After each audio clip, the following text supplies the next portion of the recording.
एक और बजट और मिडिल क्लास को मिला है। जी हाँ, क्योंकि अगर आप देखोगे तो जितने भी जो रिफॉर्म्स आए हैं वो मिडिल क्लास को तो इतना ज़्यादा सपोर्ट किया नहीं है। भले गवर्नमेंट ऐसा बोल रही है कि middle class is being supported, कुछ हद तक सपोर्ट मिला है, जैसे कि सैलरी डिडक्शंस जो है वो अब इंक्रीज किए गए हैं।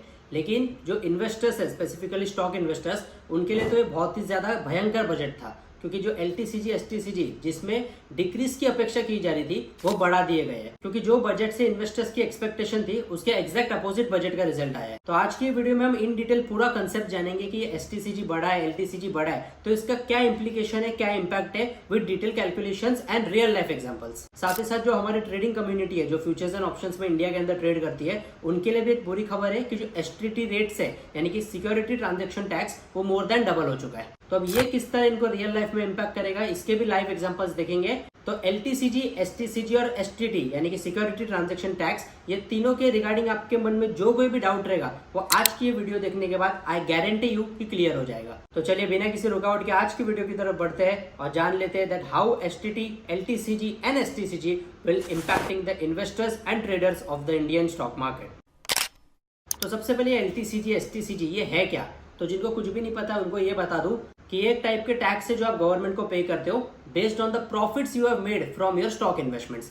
यानी समझो आपने कोई स्टॉक में इन्वेस्ट किया है, अब वो स्टॉक को आप फ्यूचर में जब भी सेल करोगे ना तो उस पर कुछ ना कुछ प्रॉफिट कमाया होगा, तो उस पर्टिकुलर प्रॉफिट का कुछ परसेंटेज एज अ टैक्स आप गवर्नमेंट को पे करोगे। अब यहाँ पे LTCG का फुल फॉर्म है लॉन्ग टर्म कैपिटल गेन और STCG का फुल फॉर्म है शॉर्ट टर्म कैपिटल गेन। तो आपको जितना भी टैक्स चार्ज किया जा रहा है वो सबसे पहले बेस्ड होता है कि आपने कितने टाइम पीरियड बाद उसमें प्रॉफिट बुक किया है। समझो आपने XYZ कंपनी का स्टॉक खरीदा, अब खरीदने के 1 साल बाद अगर आप उसको सेल करते हो ना, तो ऐसे केस में आपके प्रॉफिट पर आपको LTCG लगेगा, यानी लॉन्ग टर्म कैपिटल गेन। क्योंकि लॉन्ग टर्म कैपिटल गेन आपको तभी लगेगा जब आप कोई भी स्टॉक को 1 साल के बाद बेचोगे, यानी उसमें आपका जो होल्डिंग पीरियड है ना वो मोर देन 1 ईयर होना चाहिए। On the other hand short term capital gain कब लगता है? जब कोई स्टॉक को आप लेने से 1 साल के अंदर बेच देते हो, तो ऐसे केस में जो भी प्रॉफिट आप कमाओगे ना उस पर short term capital gain tax लगता है। तो आज के पहले यानी आज जो बजट अनाउंस हुआ है उसके पहले क्या रेट्स थे? जो LTCG था वो था 10% और STCG था 15%। यानी आपने जो भी स्टॉक खरीदा है उसको 1 साल बाद बेचा तो उसका जो भी प्रॉफिट है उस पर 10% का LTCG लगता था, और वहीं पे कोई स्टॉक को अगर लेने से 1 साल के अंदर बेच दिया तो उस पर आपको STCG लगता था, यानी कि short term capital gain of 15%। लेकिन आज से क्या हो गया है, ये लॉन्ग टर्म कैपिटल गेन और शॉर्ट टर्म कैपिटल गेन ये दोनों के रेट्स हाइक हो गए हैं, क्योंकि लॉन्ग टर्म कैपिटल गेन यानी LTCG जो पहले 10% था वो अब होगा 12.5%, और जो STCG है यानी कि शॉर्ट टर्म कैपिटल गेन जो पहले 15% था अब बढ़ के हो चुका है 20%। अब इसमें एक एडिशनल पॉइंट एक और है कि जो LTCG है यानी कि लॉन्ग टर्म कैपिटल गेन, उसमें पहले कैसा था, आपको 10% का टैक्स लगता था on your long term profit, यानी 1 साल के बाद आपका जो भी प्रॉफिट है ना उसको आप जब बुक करते हो तो उस प्रॉफिट पे 10% कटेगा, लेकिन उसमें आपको 1 लाख का एग्जम्पशन मिलता था। यानी कि जो भी आपका प्रॉफिट है ना टोटल, उसमें से 1 लाख रुपए बाजू में हो जाएगा, जो भी अमाउंट बचेगा उस पर आपको 10% टैक्स देना है।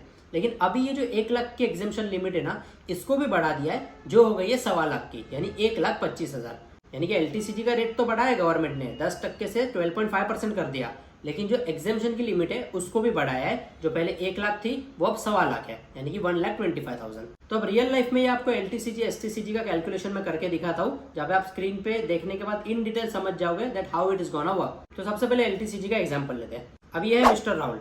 मिस्टर राहुल ने क्या किया, जुलाई 2024 यानी अभी जो महीना चल रहा है वहां पे 10 लाख रुपीज में एक स्टॉक को खरीद लिया, यानी कि 10 लाख उन्होंने ये स्टॉक में इन्वेस्ट किए। अब 1 साल का समय बीत चुका और आ गया है अगस्त 2025, यानी अब 1 साल से ज्यादा हो गया इनको इनकी इन्वेस्टमेंट पे। अब अगस्त 2025 में ये पर्टिकुलर इन्वेस्टमेंट की वैल्यू हो चुकी है 12 लाख रुपीज। तो इन्होंने इसको बुक किया और 2 लाख का प्रॉफिट कमा लिया, क्योंकि 10 लाख में परचेस किया था, 12 लाख में सेल किया, तो 2 लाख का प्रॉफिट हो गया। अब ये जो 2 लाख रुपए है ये है इनकी टैक्सेबल इनकम, और इस पे इनको लगेगा LTCG। तो यहाँ पे मिस्टर राहुल को क्या होगा, अगर रूल्स चेंज नहीं होते तो 10% का LTCG लगता, तो इनकी 2 लाख की जो इनकम है यहाँ पे लाख रुपए इनको एग्जेम्पशन मिल गया, तो 1 लाख इनकी टैक्सेबल इनकम है और इस पे 10% LTCG इनको लगेगा। क्योंकि 1 लाख का मैंने आपको ऑलरेडी एग्जांपल दिया है कि जब 10% LTCG रेट था तो 1 लाख का आपको एग्जेम्पशन मिलता था फ्रॉम योर प्रॉफिट्स। तो यहाँ पे एग्जेम्पशन कितना हो गया, 2 लाख में से 1 लाख चले गए, 1 लाख का 10%, जो बचा हुआ 1 लाख है उस पर 10% का LTCG लगेगा। सो 10,000 का इनको टैक्स भरने के लिए आया है। अब हम रूल्स चेंज के हिसाब से जाते हैं, जो है लेटेस्ट रूल। आज की डेट में रियल लाइफ एग्जांपल क्या होगा, मिस्टर राहुल को 2 लाख का प्रॉफिट हुआ है, तो इस 2 लाख के प्रॉफिट में से 1,25,000 का इनको एग्जाम्पशन मिल जाएगा। तो अब इनके पास कितने पैसे बचे, वो है 75,000। यानी इनको अभी जो भी टैक्स पे करना है ना, वो 2 लाख पर नहीं, ये 75,000 पे करना है। और वो कितना है, 12.5%। तो कैलसी पे कैलकुलेट कर लेते हैं, 75,000 का 12.5%। सो आंसर आता है 9,375। यानी ओल्ड टैक्स के हिसाब से, जो ओल्ड LTCG था उसके कैलकुलेशन के हिसाब से मिस्टर राहुल को 2 लाख के प्रॉफिट पर 10,000 टैक्स पे करने आ रहा था, और न्यू टैक्स के हिसाब से 2 लाख के प्रॉफिट पर टैक्स भरने आ रहा है 9,375। यानी इन टोटल इनका टैक्स सेव हुआ है। लेकिन ये तो मिस्टर राहुल की बात हो गई जिन्होंने केवल 2 लाख का प्रॉफिट कमाया। अब आते हैं मिस्टर रोहित के पास। मिस्टर रोहित ने क्या किया, आज यानी जुलाई 2024 में एक पर्टिकुलर कंपनी का स्टॉक खरीदा, 10 लाख रुपए उसमें इन्वेस्ट किए। अब चलते 1 साल बाद यानी अगस्त 2025 में आ जाते हैं, जहां पर मिस्टर रोहित के इन्वेस्टमेंट को 1 साल से ज्यादा हो चुका है। लेकिन यहाँ पर आज इनकी जो कॉर्पस वैल्यू है ना, वो हो चुकी है 15 लाख रुपए। तो मिस्टर रोहित का यहाँ पर प्रॉफिट आ जाता है 5 लाख रुपए का, यानी 15 लाख इनकी आज की वैल्यू है, 10 लाख इन्होंने इन्वेस्ट किए थे। सो 15 माइनस 10, 5 लाख इनका प्रॉफिट आ जाता है। सो अब ओल्ड टैक्स के हिसाब से अगर देखेंगे, ओल्ड टैक्स जो रेजिम था LTCG, उसके हिसाब से देखेंगे तो मिस्टर रोहित का कितना टैक्स है, 5 लाख इनका प्रॉफिट है, जिसमें से 1 लाख इनको एग्जेम्पशन मिल जाएगा। ये मैं ओल्ड टैक्स की बात कर रहा हूँ, ओल्ड LTCG। तो 4 लाख इनकी नेट टैक्सेबल इनकम है, इस पे इनको 10% का टैक्स पे करना है। तो कितना टैक्स आ गया, 40,000 रुपीज। अब आते हैं न्यू टैक्स के हिसाब से। तो न्यू LTCG इनको कितना लगेगा, 5 लाख इनकी नेट टैक्सेबल इनकम है, नेट प्रॉफिट इन्होंने कमाया। इसमें से पहले 1,25,000 हम माइनस कर देंगे, क्योंकि वो है नया एग्जेम्पशन लिमिट। जो पहले 1 लाख का था वो अब 1.25 लाख है। तो जब 5 लाख में से 125 माइनस किया तो आ जाता है 3,75,000। अब इस 3,75,000 पे न्यू LTCG टैक्स रेट कितना बैठेगा, 12.5% इंटू 12.5%। तो द आंसर इज 46,875। तो मिस्टर रोहित को जहां पर 5 लाख के प्रॉफिट पर ओल्ड टैक्स के हिसाब से 40,000 भरने आ रहा था, अब उनको भरने आ रहा है 46,875, यानी कि 6,875 ज्यादा। तो जहां पर मिस्टर राहुल को अपने नेट इनकम, जो उनका नेट प्रॉफिट आया था, उस पर टैक्स बेनिफिट मिला due to the change in tax rates, वहां पर मिस्टर रोहित को टैक्स बेनिफिट के अंदर लॉस हो गया है, क्योंकि पहले जो टैक्स भर रहे थे उससे ज्यादा टैक्स अब उनको भरना पड़ रहा है। तो इससे हमको एक ही चीज समझ आती है कि आप जितना ज्यादा प्रॉफिट कमाओगे उतना ज्यादा आपको टैक्स भरना पड़ेगा। सो अगर 2 लाख तक आपका प्रॉफिट है तो आप न्यू टैक्स आपके लिए बहुत ही ज्यादा बेनिफिशियल होने वाला है। लेकिन अगर 2.5 लाख 3 लाख से ऊपर का आपका प्रॉफिट है, तो जैसे वो अमाउंट बढ़ते जाएगी तो रेट बढ़ने की वजह से जो नेट आप एंड में टैक्स पे करोगे ना, उसकी अमाउंट तो डेफिनेटली बढ़ते जाएगी। तो न्यू टैक्स सिर्फ उन्हीं के लिए बेनिफिशियल है जिनका प्रॉफिट 2 लाख के आसपास है, क्योंकि अगर 2.5-3 लाख से ऊपर का प्रॉफिट उनको हो रहा है, जैसे हमने मिस्टर रोहित के केस में देखा 5 लाख का प्रॉफिट हुआ, तो ऐसे केस में आपको न्यू टैक्स रेट्स ये थोड़े हैवी पड़ने वाले। सो आई होप कि आपको ये जो LTCG का कंसेप्ट है ये विद कैलकुलेशंस इजीली समझ आ गया होगा। अब बढ़ते हैं STCG की तरफ, यानी कि शॉर्ट टर्म कैपिटल गेन। समझो एक इन्वेस्टर है जिसने 10 लाख आज एक स्टॉक में इन्वेस्ट किए और 3 महीने बाद उसको उस पर्टिकुलर स्टॉक में ना 2 लाख का प्रॉफिट हो गया। वो थोड़ा एग्रेसिव ट्रेडर है, उसने अच्छा स्टॉक पिक किया, 20% का प्रॉफिट कमाया। सो यहाँ पर 10 लाख में इसने इन्वेस्ट किया, 12 लाख इसको टोटल वैल्यू हो गई है। सो नेट 2 लाख का प्रॉफिट कमा लिया भाई ने। अब इस पे इसको लगेगा शॉर्ट टर्म कैपिटल गेन, क्योंकि मैंने कैसा बोला 3 महीने बाद ही ये सेल कर रहा है, और अगर 1 साल के पहले आप कोई भी इन्वेस्टमेंट को सेल करते हो so it is treated as short term capital gain, यानी कि वो जो गेन होगा ना वो शॉर्ट टर्म है। तो इस 2 लाख पे अगर मैं पहले वाले टैक्स की बात करूं तो वो था 15%, तो 30,000 का इसको टैक्स भरना पड़ता। लेकिन आज की डेट में ये 15% का टैक्स बढ़कर हो चुका है 20%।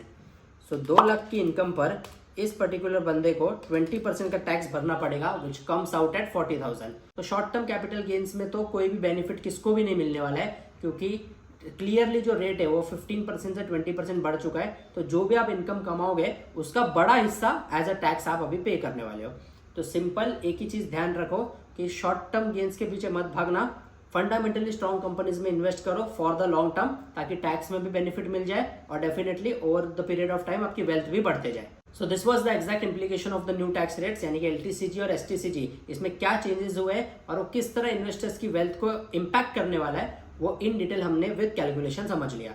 सो ये तो इन्वेस्टर्स की बात हो गई, यानी LTCG STCG ये इन्वेस्टर्स को लगता है। ट्रेडर्स का क्या, ट्रेडिंग कम्युनिटी भी तो है, क्योंकि इंडिया के अंदर FNO का वॉल्यूम तो बढ़ता ही जा रहा है। तो अब ट्रेडिंग के अंदर STT रेट्स क्या है और इनमें जो डबल हाइक आया है, यानी कि STT रेट्स की जो हाइक है ना वो डबल हो चुकी है, तो उसमें ट्रेडर्स को किस तरह इंपैक्ट होने वाला है वो विद कैलकुलेशन जान लेते हैं।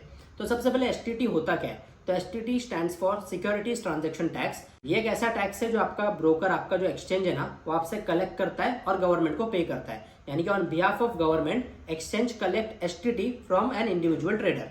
तो जब भी आप ट्रेड करते हो तो आप वहाँ पे जो अदर चार्जेस रहते हैं ना, उसमें देखो सेल करने के टाइम एक छोटा सा कंपोनेंट मेंशन होता है जो होता है STT का, यानी सिक्योरिटीज ट्रांजैक्शन टैक्स, जो डायरेक्टली जाता है गवर्नमेंट को, ये एक्सचेंज की जेब में नहीं जाएगा। तो यहाँ पे जो भी STT आप पे करते हो that directly goes to the government. तो STT पहले कितना था, तो ऑप्शन कॉन्ट्रैक्ट आप करते हो ना, ऑप्शन सेल पे आपको STT लगता था। So earlier it was 0.0625% and now it is increase to 0.1%। और फ्यूचर्स के केस में क्या हुआ है, फ्यूचर्स में जब आप कोई भी कॉन्ट्रैक्ट को सेल करते थे तो वहां पे भी आपको STT लगता था। तो उस STT का पहले जो रेट था वो था 0.0125%, which is now being increase to 0.02%। तो अब ये किस तरह एक इंडिविजुअल ट्रेडर को इम्पैक्ट करने वाला है वो रियल लाइफ एग्जांपल के साथ समझते हैं। अब ये है मिस्टर करण। मिस्टर करण ने क्या किया, एक ऑप्शन के अंदर ट्रेड किया, निफ्टी का एक 24,500 की स्ट्राइक प्राइस का कॉल ऑप्शन खरीदा, 100 रुपए में खरीदा, 5 लॉट खरीदे, निफ्टी का एक लॉट 25 का है। अब यहाँ पे मार्केट में अप ट्रेंड की वजह से जो निफ्टी का कॉल ऑप्शन है जो 100 रुपीज का था, उसकी वैल्यू हो गई 150 रुपीज। तो अब मिस्टर करण को यहाँ पे अपना जो प्रॉफिट है उसको बुक करना है। तो यहाँ पे इनका प्रॉफिट कितना हो गया, 100 में इन्होंने खरीदा था और 150 में इन्होंने बेचा, यानी 50 रुपीज का प्रॉफिट किया। तो ये 50 तो इनका पर जो ऑप्शन प्रीमियम है उसका प्रॉफिट है ना। तो टोटल इन्होंने कितना लॉट में ट्रेड किया है, 5 लॉट में ट्रेड किया है, और एक लॉट का निफ्टी का साइज क्या है 25। तो टोटल इन्होंने इस पर 6250 का प्रॉफिट जनरेट किया। तो यहाँ पे STT का प्रॉफिट पे लगता है, नो, STT लगता है टोटल सेलिंग वैल्यू पर। तो सेलिंग वैल्यू कितनी है, 150 में इन्होंने सेल किया ना, 100 में खरीदा वो ठीक है, सेल कितने में किया, 150 में किया, 50 का प्रॉफिट कमाया। सो 50 के प्रॉफिट के हिसाब से कैलकुलेशन नहीं होगा, जो सेलिंग ट्रांजेक्शन वैल्यू है उसके हिसाब से कैलकुलेशन होगा। सो 150 में सेल किया, 5 लॉट, 25 का एक लॉट, सो टोटल वैल्यू आती है 18,750। सो अगर STT रेट्स आज के पहले देखोगे तो वो किस तरह कैलकुलेट होता, ऑप्शन पर कितना है 0.0625%, तो 11 रुपये 7 पैसे, यानी इस पर्टिकुलर ट्रांजेक्शन पर जो मिस्टर करण है उनको एज ए STT 11 रुपये 7 पैसे पे करने पड़ेंगे। लेकिन अब जब टैक्स चेंज हो चुका है, जो STT रेट से वो हाइक हो चुके हैं, जो 0.0625% से बढ़ के हो चुका है 0.1%, तो 18,750 जो इनकी सेलिंग ट्रांजेक्शन वैल्यू है मिस्टर करण की, उस पर इनको 0.1% अभी पे करना होगा, विच कम्स एज 18.75 रुपीज। यानी कि सेम ट्रांजेक्शन पर जहां पर मिस्टर करण पहले 11 रुपये 70 पैसे पे कर रहे थे एज STT चार्जेस, वो अब पे करेंगे 18.75, यानी कि 18 रुपये 75 पैसे। तो ये जो 1, 2, 5 लॉट में ट्रेड कर रहे हैं उनके लिए तो ठीक है, एक थोड़ा पीनट्स के जैसा जाएगा, लेकिन जो बड़े वैल्यू में ट्रेड कर रहा है उसके लिए बहुत ही हैवी होने वाला है। क्योंकि अगर मैं फ्यूचर्स की तरफ आऊँ तो फ्यूचर्स में कैलकुलेशन किस तरह होगा कि फ्यूचर्स में पहले था 0.0125%, जो अब बढ़ के हो चुका है 0.02%। तो यहाँ पर STT का कैलकुलेशन कैसा होता है जान लेते हैं। अब यह है मिस्टर अर्जुन। मिस्टर अर्जुन क्या करेंगे, इन्होंने निफ्टी का 24,600 में जो फ्यूचर्स है उसको बाय कर लिया, और इनमें जैसे इस फ्यूचर्स का वैल्यू 24,800 पे पहुंचा ना, तो मिस्टर अर्जुन ने इसको सेल किया और अपना 200 रुपये का प्रॉफिट ले लिया। यहाँ पर इन्होंने 2 लॉट में ट्रेड किया है, तो इनका नेट प्रॉफिट कितने का हो गया, 200 इन्होंने कमाया, 2 लॉट में ट्रेड किया निफ्टी का, और 25 का एक लॉट है, तो टोटल 10,000 का प्रॉफिट किया। तो क्या फ्यूचर्स के अंदर 10,000 पे अभी हम STT कैलकुलेट करेंगे, नो, यहाँ पर भी जो टोटल सेलिंग वैल्यू है ना उस पर ही कैलकुलेट होगा। तो 24,600 में इन्होंने खरीदा, 24,800 में मिस्टर अर्जुन ने बेच दिया, तो हम 24,800 इनकी सेलिंग वैल्यू है, 2 लॉट में ट्रेड किया, 25 का एक लॉट है, टोटल इनका ट्रांजैक्शन वैल्यू आती है 12,40,000।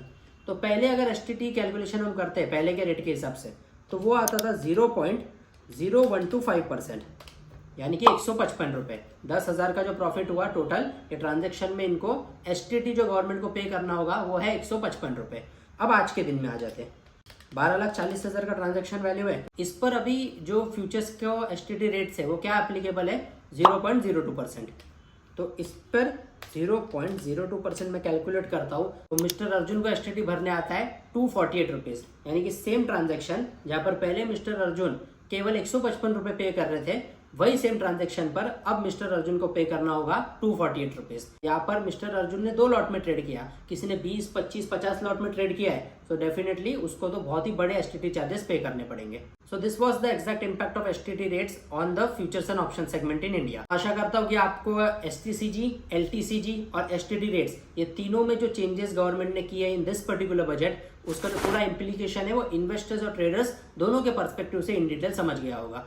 तो भी आपको अगर कोई भी डाउट है regarding any topic of budget, या फिर आप चाहते हो कि मैं बजट में और वीडियोस को कवर करूं, क्योंकि यहाँ पर और भी ऐसे नए रिफॉर्म्स आए हैं, पर्टिकुलर सेक्टर्स को अलग अलग पैसे दिए गए, तो उनके बारे में अगर आप और डिटेल में वीडियोस चाहते हो, डिटेल इन्फॉर्मेशन चाहते हो, या फिर जानना चाहते हो कि ऐसे कौन से टॉप स्टॉक्स है जो इस बजट की वजह से बहुत ही ज्यादा फोकस में होने वाले हैं और आप उसमें 10x के प्रॉफिट कमा सकते हो, ये सब अगर कुछ भी जानना चाहते हो तो do let me know in the comment section. मैं डेफिनेटली उस पर वीडियो बनाऊंगा।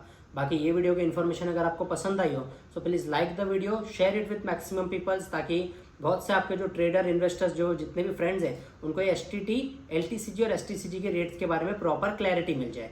सो उनके साथ शेयर कर देना वीडियो को, और ऐसे ही स्टॉक मार्केट के रेगुलर अपडेट्स के लिए, वैल्यूएबल कंटेंट के लिए और मार्केट के और भी इन्फॉर्मेशन के लिए मेरे चैनल से प्लीज़ जुड़ जाओ। प्लीज़ सब्सक्राइब कर दो for more such information. This is Mohit Lamba signing of.